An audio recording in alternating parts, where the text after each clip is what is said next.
في أنفسهم حتى يتبين لهم أنه الحق. We shall show them our signs in the heavens and in themselves until it becomes clear to them that this is the truth. So the Quran, in drawing our attention to the truth of this message, tells us about our own composition and about the things that we can notice around us. Whether we look at things big or small, we see that the Quran, in describing things, uses such descriptions that would have been understood at the time in a simple way, and at the same time contain detailed knowledge that we're only now discovering and unfolding. Let's look at some examples. The Quran says that the universe is expanding. وَالسَّمَاءَ بَنَيْنَاهَا بِأَيْدٍ وَإِنَّا لَمُوسِعُونَ. As for the heavens, we have created it with power, and we are expanding it.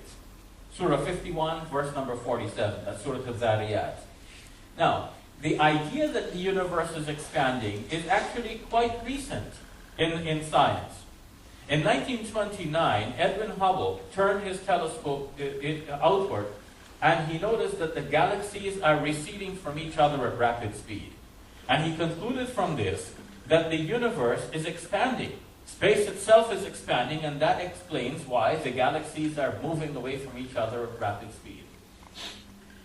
The idea that the universe is expanding, once proposed by Edwin Hubble, was resisted for many decades by people who did not want to include God in their worldview.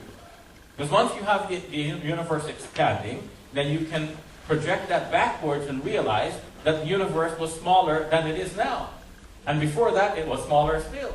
And before that, even smaller still. Until if you project back and extrapolate back far enough, you result, or you end up with a universe that comes into existence from nothing.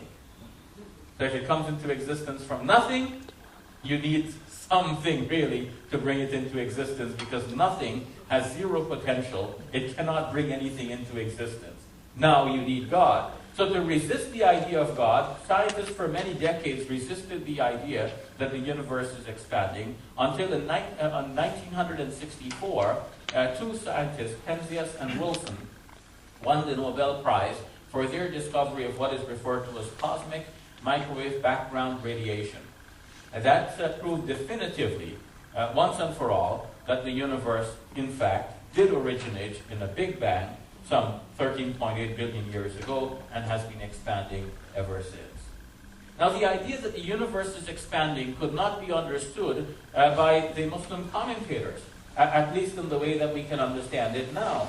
They thought that Allah, in saying, وَإِنَّا لَمُوسِعُونَ, and we are expanding, meant that Allah is expanding the provisions in the earth.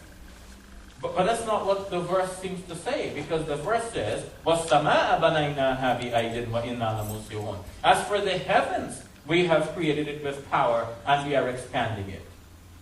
So it's not about the provisions in the earth, it's about really the expansion of the heavens. So we can say that the message of the Quran might have been understood by people at the time of its revelation in a simple way, and at the same time, the expressions with which the Quran couches its message are such that now we can see a deeper meaning in it, and we can see its correlation with the kinds of modern knowledge that we know.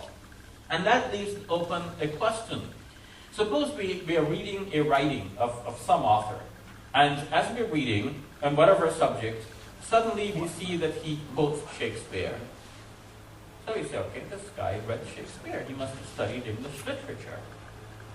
We have some kind of impression about who the author is from the nature of his writing and the contents of his message. So now when we read the Quran, naturally people will say, oh, some man must have written this. So if they go back in history to find who might have been that man, whom will they find? The Prophet Muhammad ﷺ, who lived some 1400 years ago. They won't have to find him actually writing, but they will say, it must have been him. They presume. So now, suppose they're reading this Quran now, and they see that the Quran contains the kind of statement which I've just mentioned about the expansion of the universe. What must they now conclude? They must think that man, Muhammad, must have known modern scientific facts. Because how did he write all of this? So in that case, they must have to suppose that he had some pre-knowledge of what we are going to discover now. And instead of that, why not accept the simple hypothesis that the Prophet Muhammad, peace be upon him, did not write the Quran, did not compose the Quran, but he received it as a revelation from the creator of the heavens and the earth, the omniscient one. That's the simple solution. In Surah 21, Surah Al-Anbiya, in verse number 30, Allah says, أَوَلَمْ يَرَ الَّذِينَ كَفَرُوا أَنَّ السَّمَاوَاتِ وَالْأَرْضَ كَانَتَا رَتْقًا فَفَتَحْنَاهُمَا وَجَعَلْنَا مِنَ الْمَاءِ كُلَّ شَيْءٍ حَيٍّ. Have not the non-believers seen that the heavens and the earth were together as one piece before we split them asunder, and we made from water every living thing? The heavens and the earth together as one piece. In fact, scientists have already indicated that they speak about the Big Bang origin of the universe. They speak of the universe together being a singularity. And from that singularity, it split up into many different galaxies, and within each galaxy, the stars and the planets, including our own, our Milky Way galaxy. So the singularity with which they depict the origin of the universe seems to coincide with the idea that the Quran is saying that the heavens and the earth were together as one piece before we clove them asunder. And we made of water every living thing. In fact, the aquatic origin of life is a well-established principle in modern science. Our own composition looks quite solid, but we are actually about 70% water. The food we eat, in fact, is composed largely of liquids, even though it may look to us quite solid. If we're trying to find evidence of life similar to life that we know anywhere else in the universe, one of the first questions we have to settle is whether there is any evidence of water. For example, is there any evidence of water on Mars? If we want to know if life of the way we know it has existed on Mars, for example.